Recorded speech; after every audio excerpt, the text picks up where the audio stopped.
Welcome, everyone.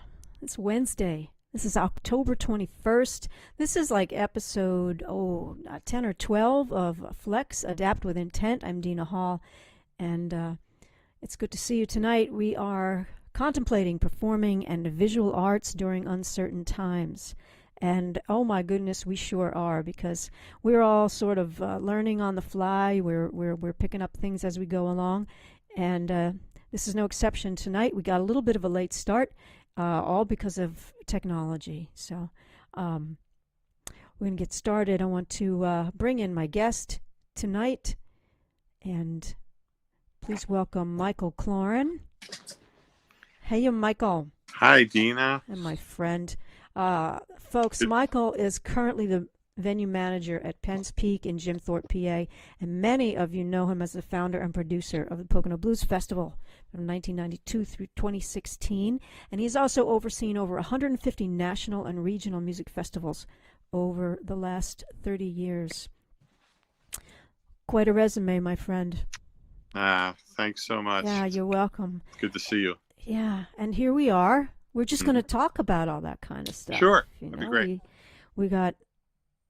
We've got some downtime, and everyone is sort of figuring out how to do things as we go along. I just want to go back to the beginning of those days when I first met you. You were up at Big Boulder, up in Lake Harmony, and I'm remembering back to, aside from the Pocono Blues Festival, I'm remembering back to things like the Friday Night Lightning series. Shamika Copeland, I think, was in her very, very early days, and you had her booked on one of those up at Big Boulder Ski Resort. Yes, Yeah. we did tribute bands. I think it was every Saturday Night Lightning, it was called.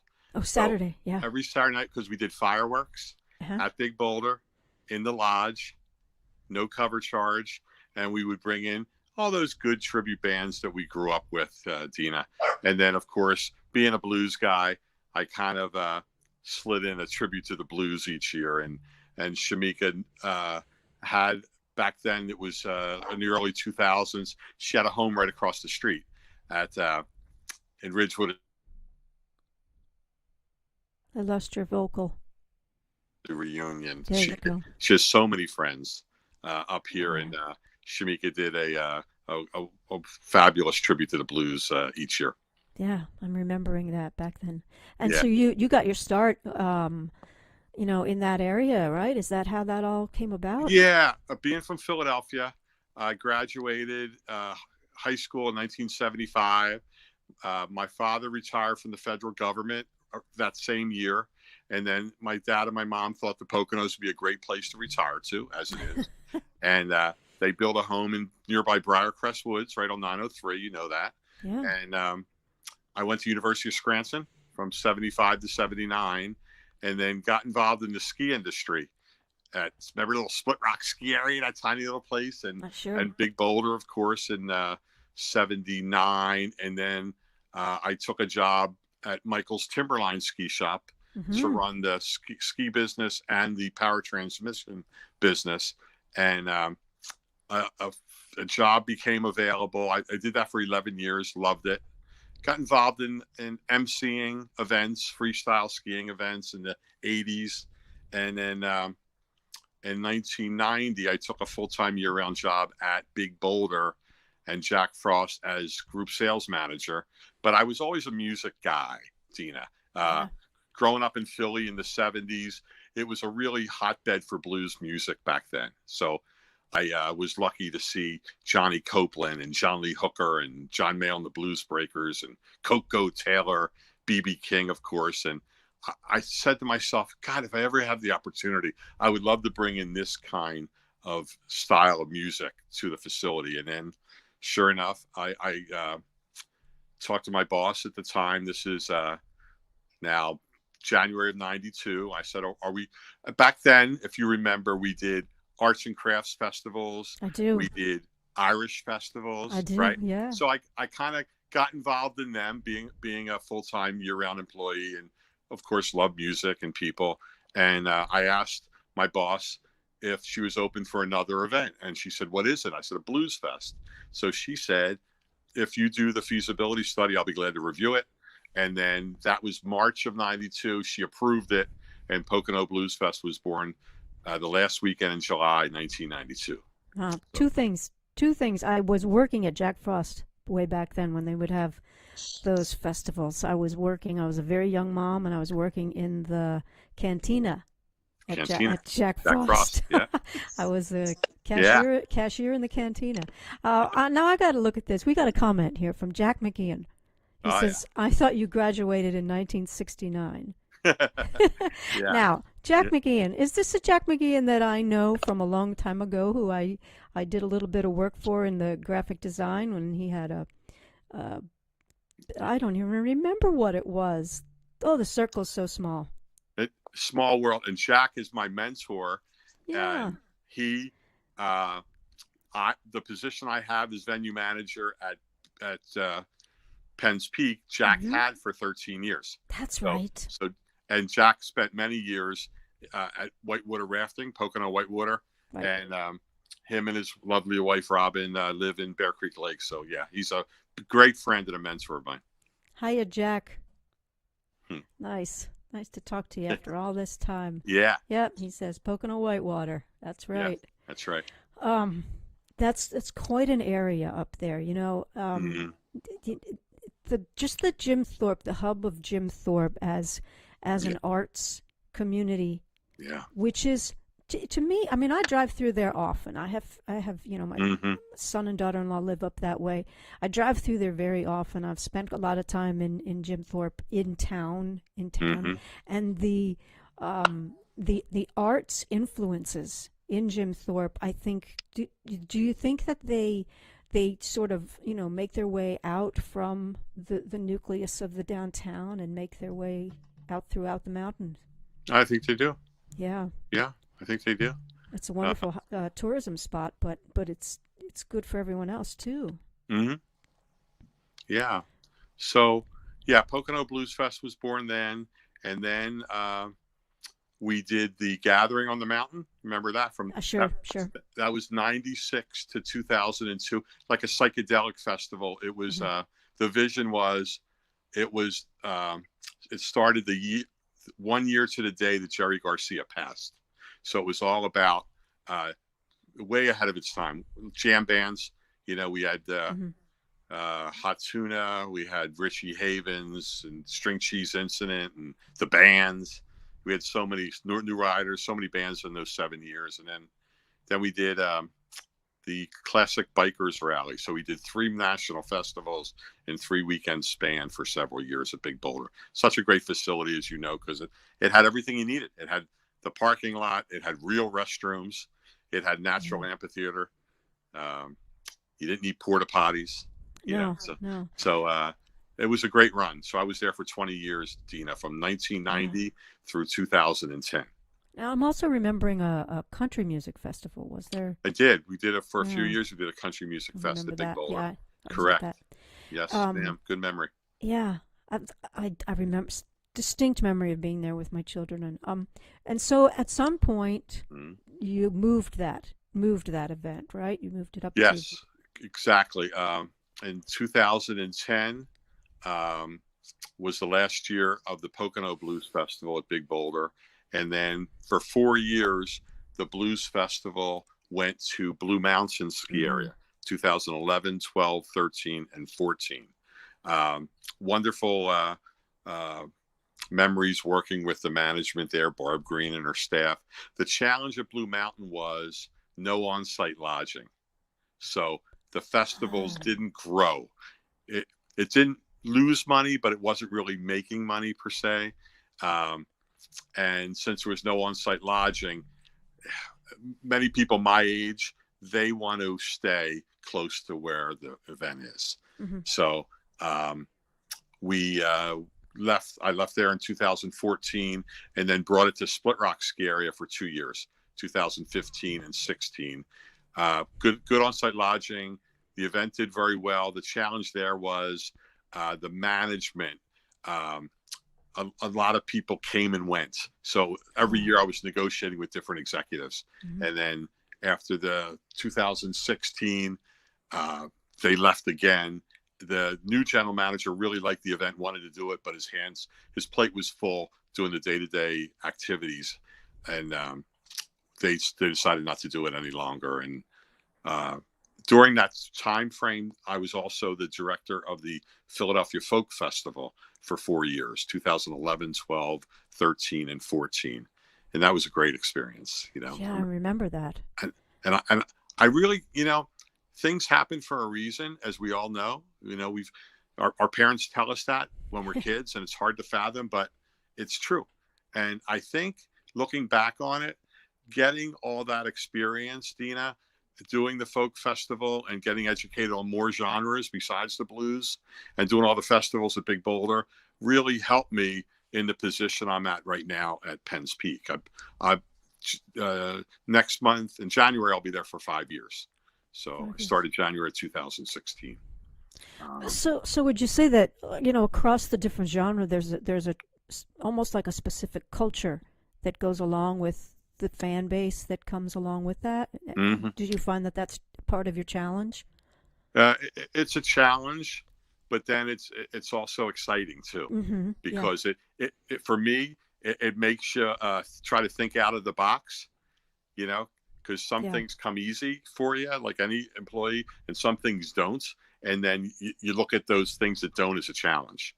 So for me, that as the director of the festival, as you know, it's still going. It was founded in 1962 by 5 or 7 hippies, Gene Shea being one of them in the late 50s. And, amazing event, 8 stages, 8,000 campers, 80 acres, 40 acres of concert, and 40 acres of camping.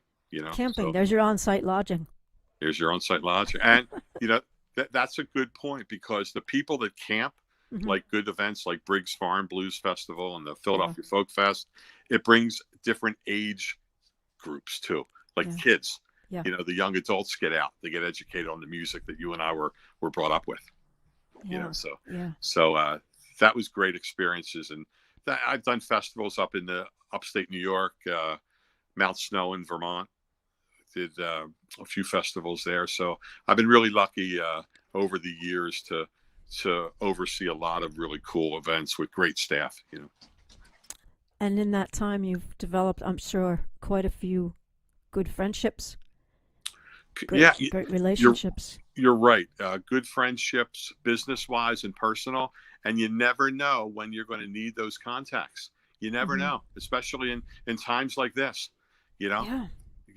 You just, I think we have to talk about during these crazy times.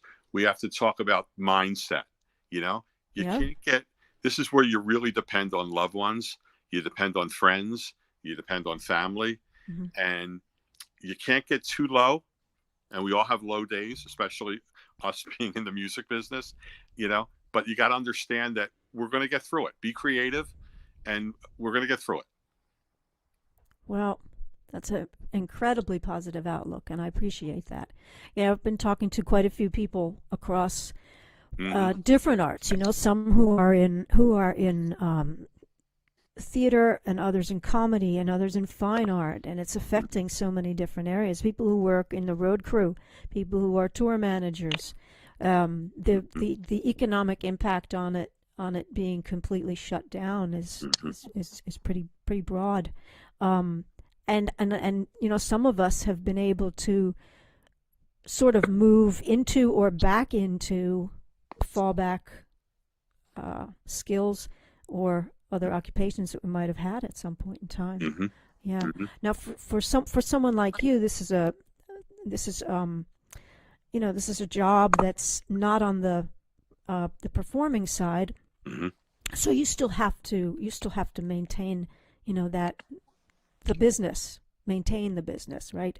So, what does that look like now for you? Good question. So we all got that note from the governor's office, like middle of March. And I remember it was like Monday, March 16th. And it came on to our desk around 3 p.m. about venues.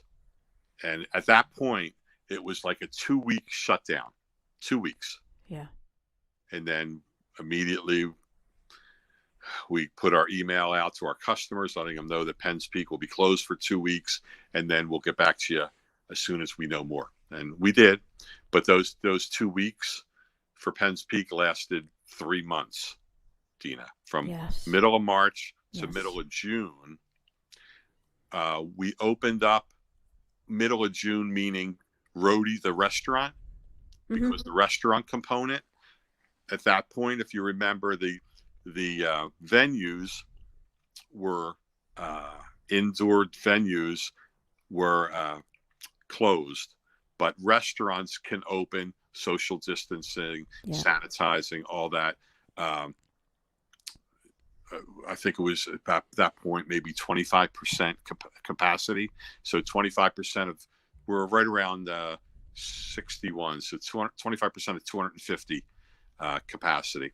So meaning we could open up indoors at Roadie's restaurant. And then what we did was, about a week or two later, the governor said we could go up to, we could go inside the venue. So we started music inside the venue 4 dates, Dina: June 27th, July 3rd, July 10th, and 11th. And that didn't go that well because people were getting freaked out, as you know, with wearing the mask. That's when it initially started. So then we went outside. We're lucky at Penn's Peak, as you know, because we have 2 beautiful decks, a lower one and a higher one. And we could have up to 250 people if we had that capacity. Wow. So since July 17th, every Friday night and Saturday night from July 17th through Labor Day, we had outdoor music, no cover charge. And we had good regional music that you know, Craig Thatcher and Large Flowerheads. And there's a popular band in the Palmerton area called Mystery City, a rock band. So that went well. And then we had the restaurant open. So yes, we sanitizing and making the tables at least 6 foot apart. And you have to have a food component is a big part of this now. So we did that. And then we said, well, what are we going to do from Labor Day? Historically, as you know, we did weddings inside Penn's Peak. We did facility rentals. The local church would do it. And we did concerts. So now we're limited. The change was, if you remember, during that time frame, it must have been now, I want to say in July, the governor said we can only have 25 people inside the venue. Yeah. That includes your staff and includes the band. So needless to say, we couldn't go inside the venue, but we had the decks outside. Now we got, so what we decided to do from Labor Day through this coming November 1st, I programmed 64 acts. So we're going Thursday night, we do the wing specials. We do duos and trios up at Roadie's. We do Friday night, Saturday afternoon, Saturday night, and Sunday afternoon out on the deck. Still no cover charge. Duos and trios Saturday and Sunday afternoon, and full bands Friday and Saturday night.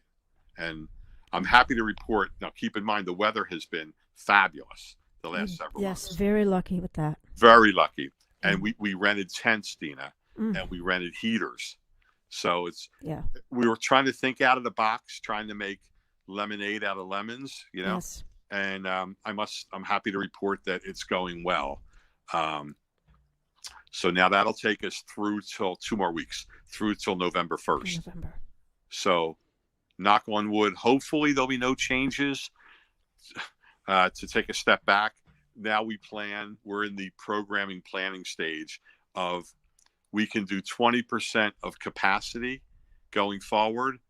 At Penn's Peak, our capacity is 1,854. So we can do 370 people, like say, and I'm sure Arts Quest, Music Fest Cafe, same thing, like 20% of their capacity. So now they can go indoors and we'll have to program almost like a Mckeon Opera House, Sellersville Theater, Music Fest Cafe. Yeah. And there's plenty, as you well know, plenty of good like tribute bands or comedians or roots related artists that can achieve that capacity. That's what I was going to ask about there is that who is going to be. I know most of the major acts are not touring whatsoever, and a lot of smaller ones are not touring. Independent label, they're not touring at all. So are you finding that those that you're booking are relatively regional, like within close proximity? For the time being, yes, that's what's going to happen. Yeah. It's going to be regional because no one's touring. No Right. one's going to be routed. Mm-hmm. And you hit it earlier when you said, acts like Styx or REO, Mm-hmm. there's tens and tens and tens of them, meaning acts that came up in the 70s and 80s that back when people my age, we bought albums, Yeah. we supported it. They're not going to be touring anytime soon. And because of songwriting royalties and all, the band leaders, they'll be fine. What my heart breaks for, and yours, Mm-hmm. I worry about the bus drivers. Right. All those support Yes, personnel. the production people, Yeah. the merchandise Yeah. people, Yeah. on and on and on. And they're the people that have been out of work since March, Right. and unfortunately will remain out of work for a while. That breaks my heart. Correct. And I'm sure that you have staff, in your production staff that, We do. aside from, I see Walt Bevilacqua chiming in here. I know Walt works with you on lighting. Yeah. I'm sure you have other people on staff that you severely have cut back on all of that. Yeah. As Like well. our production manager, our lighting director, that like with Walt working, Dustin, Beth Rarig, and April Rarig, their last gig was March 7th. We did a Springsteen tribute. So Yeah. these are really good people, talented people that have been out of work since then. Yeah. So the hope for them is that there's something else that they're able to do in the meantime. I was talked about having other skills to fall back on and other stuff. And those three that we're talking about do. Yeah. They have a new business that they're formulating in Palmerton, and they've been working hard for several years. So they are, but knowing those three, that yes, they want to get back to work real soon at Penn. We have a special thing there. It's a great venue, as you know, and we're lucky to work with a good staff, and we have a good clientele. So that's a pretty big amount of people to put in there. You said 1,800, 1,845, did you say? 1854 for like a general admission show capacity. Yeah. I had all the numbers just in the wrong order. You did good. That happens for me. That seems like, that's a lot of people to pack into one place. So I can see if you take that down to 300, it just looks like a smattering. It is. Well, it'll be almost like a cabaret then. Picture like 75 tables of 4 to a table. Yeah. Because keep in mind now, going forward, it's a food component. Sit down and eat. It's not just drinking. Nope. It's a food component, so that we'll close upstairs, we'll darken upstairs, and it'll be just on the main floor. Wow. All right. So it has been challenging, and then going forward, my boss, the vice president, Craig Stelling, he's you can imagine the challenge there of canceling, rescheduling, rescheduling the rescheduled dates. Hundreds and hundreds of since March, and we're all going through it. All these venues that we know and love, it's going through that, and so now we have to program differently and then try to be as creative as we can for the next several months. And when you get into that programming, I've seen a couple of false starts. I saw Mckeon Opera House had a false start. Sellersville Theater had a false start. They were ready. They had announcing shows, and then things changed within 2 weeks, and they had to, backpedal and cancel those or postpone the dates. That's a very difficult, especially when you're talking about people with tours. Once those that are touring, when, there's going to have to be a transition time, a period of easing back into booking those tours. It's not like one day everything is going to change and it's going to be like a switch, but I think that there's going to be like a slow transition time. Unfortunately, you're right, because we're not hearing anything really positive about, oh, it's going to break. The amount of people getting the virus is lessening and lessening. So we're not getting that good feedback. And even if, people, it has to reach people's comfort level as well. Yeah. And you mentioned Sellersville and Mckeon Opera House, two wonderful places. The challenge they have, besides they have no outdoor facilities. Right. Where Penn's Peak was lucky to do the deck parties for the summer. Mm-hmm. And then the challenge that they have now is to go inside. They can do it, but 20% of a capacity of 300 or 320 only gets them into that 60, 65 level. And is that profitable? Yeah. The answer to that is no. no. No, I mean it's not. No, but at some point we it's a zero balance. It's a zero balance. Yeah. And my affiliation with Godfrey Daniels in Bethlehem is very small. If you take, I did the math. If you take 20% capacity, we can only at a maximum 90 people in house. That takes you down very little. I think we stand to make $100. If you were to present. Yeah, 20% of an average non-touring. Yeah, 20% of 90 is what, 18? Yeah, 18. Yeah, 18. Even at a $20 average. And then we have to ask the question, what will the customer bear financially? What will they bear? Will they pay $100 a ticket to go to Godfrey Daniels? No, not to Godfrey's. No. Right. No. Right. That's the question, because there are some venues that, like Music Fest Cafe. Mm-hmm. They're doing the outdoor that air product stage where you can buy a table for $40 or $50. Yes. And then a lawn area. Mm-hmm. And then coming in December, January, you can go inside the Music Fest Cafe to see a real good tribute band regionally or nationally. And those tickets can get up there in price. They can. Yeah, that's for sure. I see that we had a comment from Tina saying that Sellersville is opening up a little bit in November with only 65 people in-house. 65. Yeah. And, I wish them the best of luck. It's a great place, and I love going to Washington House. And I love going to that venue. It's nice. They do a great job. Yeah. And I know one of the things that, places like Godfrey's, places like Sellersville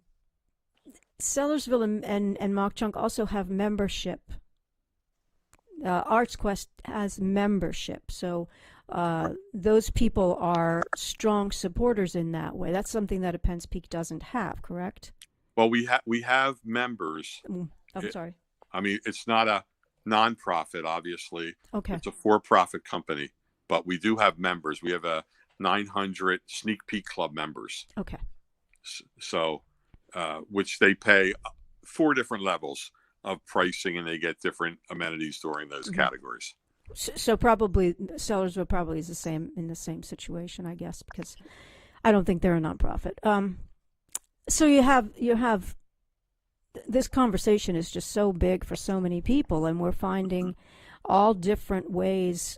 There's not one recipe. There's not one recipe for every venue, or every musician, or everyone in your position.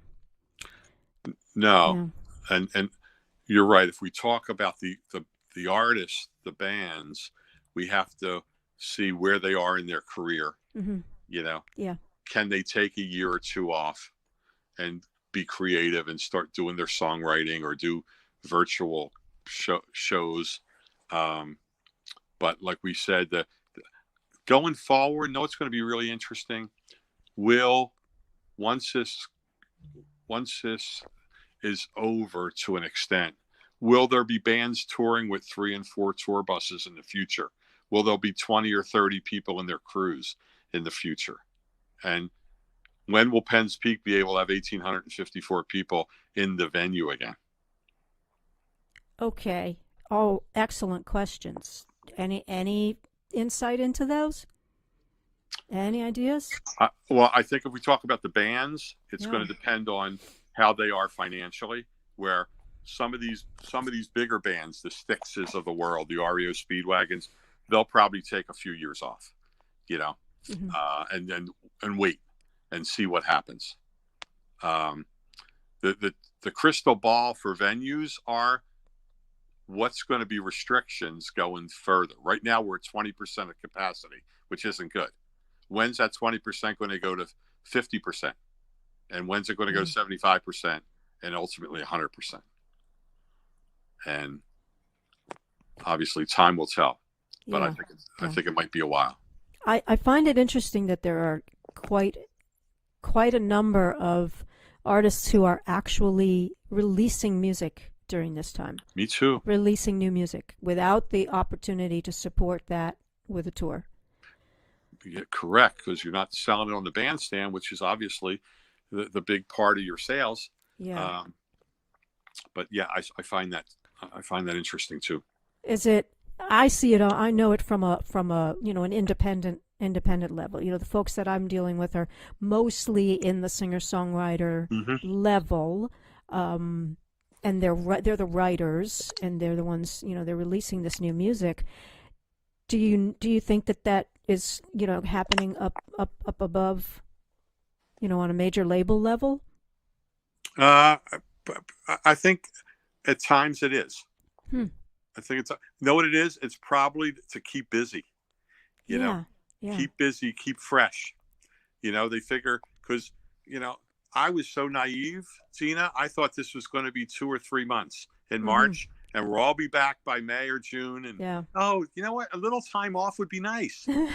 Yes. Boy, was I wrong. Well, that's why I started this thing. Right. Well, I had to do something else. Well, hats off to you. It's a great idea. So I haven't seen you since March because we were coinciding folks that don't know this, Michael and I go to the same hairstylist. We do. Hey, Diane, you listening? We don't Hidden know. Secrets there. Yes. So we would ultimately overlap our we'd be like, hey, you're a day here too. And we have not seen each other since March. Yeah. That's right. And that's because you were going to play the wine festival, remember? Was I? Yeah. I thought that was a year ago. But then that would have been in July, but needless to say, no wine festival. No wine festival. Jeez, I don't know. That was our last conversation in March. Oh, well, I think the last time I saw you was when I was playing at Broadway Pub in Jim Thorpe.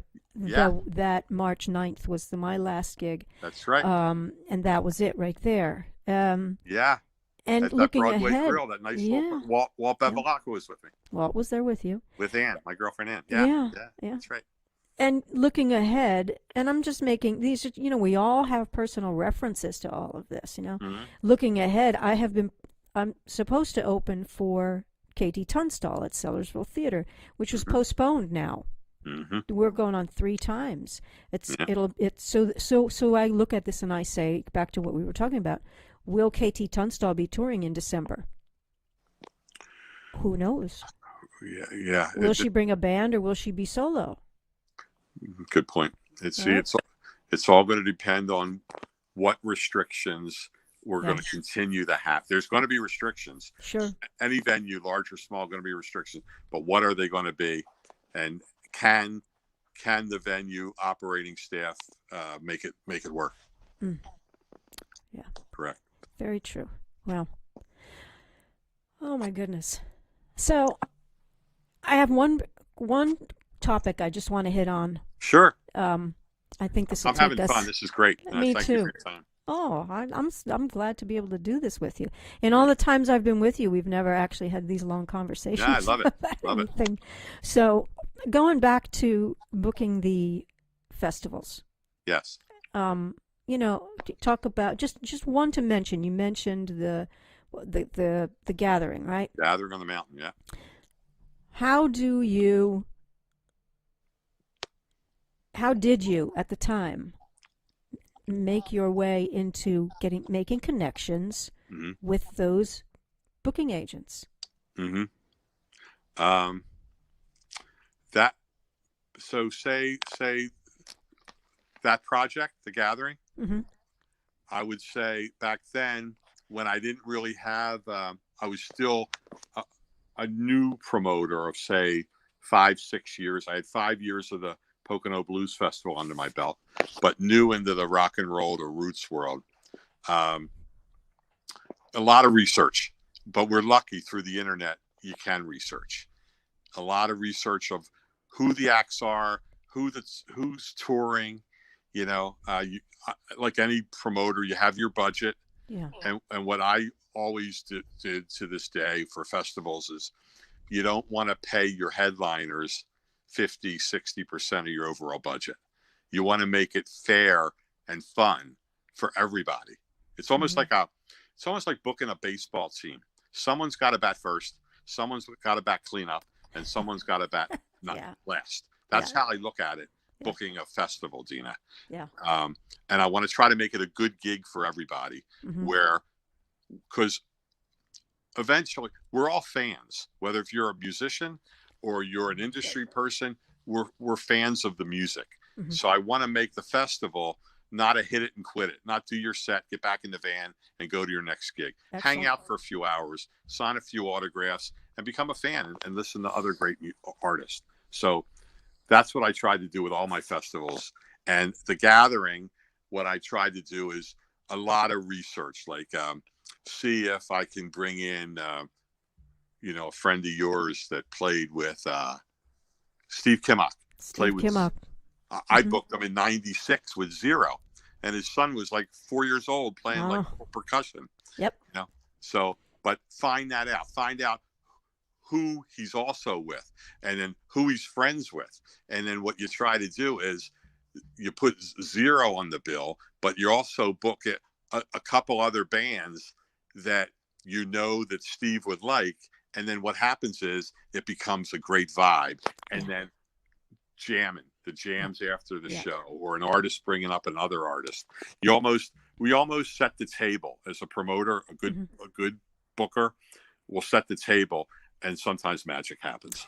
That is something that I've observed and tried to actually implement in a couple of small events that I've been able to produce. Yeah, very small.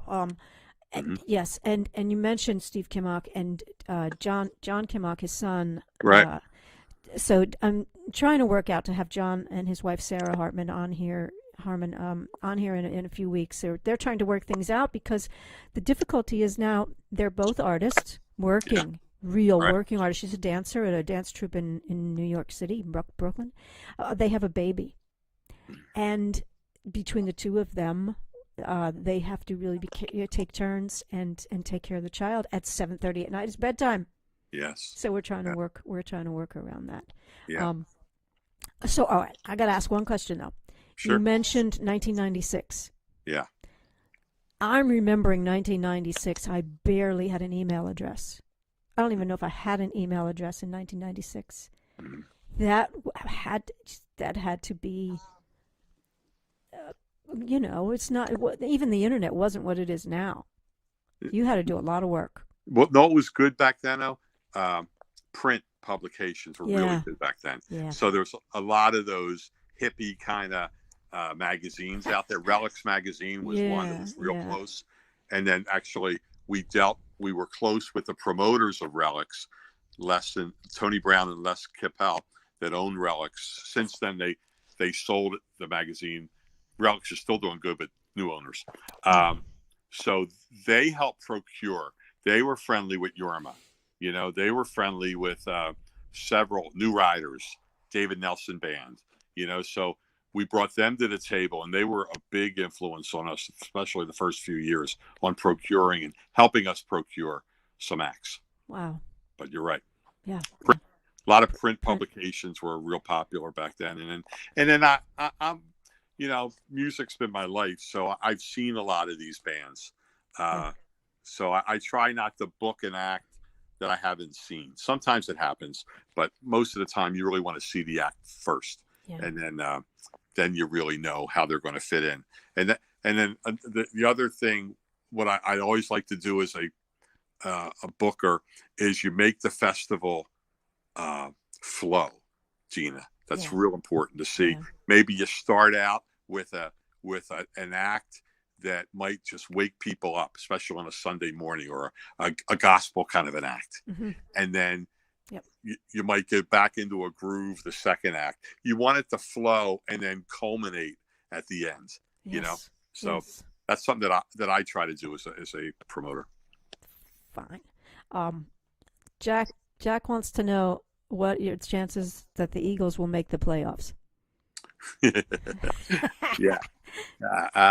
Well, anything can happen in that division right now. I mean, after 6 games, the Eagles have 1 win and they're a half a game out.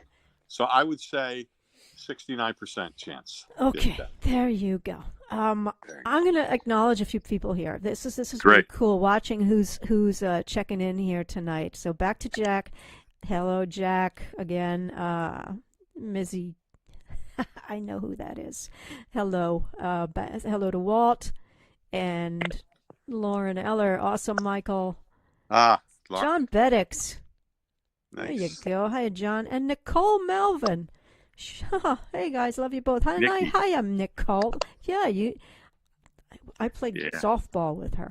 Yeah, great. A long time ago. Love her. Yeah. Well, this has been wonderful. I mean, we're coming up on an hour. I don't like to, make you sit in the chair for too much longer. Love doing it. It's fun. Anything else you wanna hit on before we wrap it up? I just want to thank everybody, for tuning in now, and then going forward, we have to be ambassadors. I like to say in roots music, we get our fans not 2 at a time, we get them 1 at a time.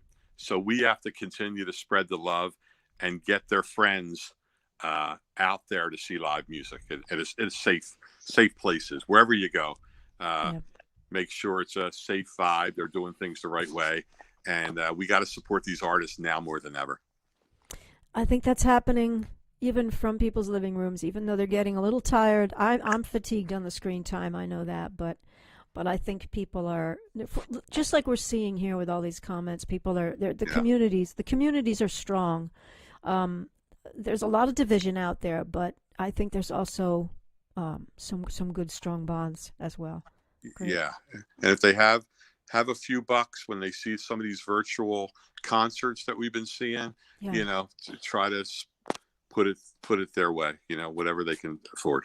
Put something in the tip jar. Yeah. That being said, I'm going to mention right now that this program is something that I developed probably back in June or so, and in the process, I thought that it would be good to send some money off to an organization that might need it. And so 10% of any tips are going to Turning Point of the Lehigh Valley. Turning Point is a resource, and it's an organization that provides services and other things for victims of domestic abuse. And then during a time when people are locked in their homes for a very long period of time, that is definitely something that is warranted and needed. So if you are so inclined, you send something over, and I'll make sure that 10% of it goes over to Turning Point. PayPal.me/Dina Hall 2020. Also want to remind everyone to vote. Mm-hmm. Make sure you vote. You got it. A couple more comments just came in here today. Yep. Addie V's watching Uncle Michael. All right, Mike. Great to talk with you tonight. Great. I enjoyed it. Appreciate it. I hope I see you sooner rather than later. Me too. All right. Now, there's one thing I ask everyone to do. I'm going to pull us out here and see if you can Now let's get back in because you got it in that. All right, so let's try this high five. Can you? It's. Oh. It's not easy. Okay. Thanks a bunch. Bye-bye. I'll see you soon. Bye. Love you. Same here. Thank you. Thanks, everybody, for tuning in. Really did appreciate this. One last comment from Walt. Both of you, thank you for keeping the music alive. Walt, I love you too. Go back a long way, some of these people. And, when you're in a business like this and in a community of music, it just grows and grows and grows and grows and grows. And the more you do, the more people you meet, you find that the connections, it's like almost nothing else. And you really do reach out, and you can probably grab a handful of folks all at one time that you knew from a past life, like I'm watching here tonight. So I want to say thanks to everyone for watching. So next week, we're sort of going to divert from what we talked about tonight. Was a lot of the rock bands, the tribute bands, the big stuff, people with tour buses and all of that. And next week, we're going to take it down to the folk and independent, smaller level artists. Next week, we will have as guest Sarah Craig, who's executive director at Cafe Lena in Saratoga Springs, New York, which is undeniably the oldest continuously running folk venue in the United States. And my friend Ramona Labar from Godfrey Daniels, she's the managing director at Godfrey Daniels, and Godfrey's is quite possibly the second oldest continuously running folk venue in the United States. So we're going to have both of them on here next week, and we'll be talking about how things are affecting that particular level of folk and roots music right here. Thanks so much.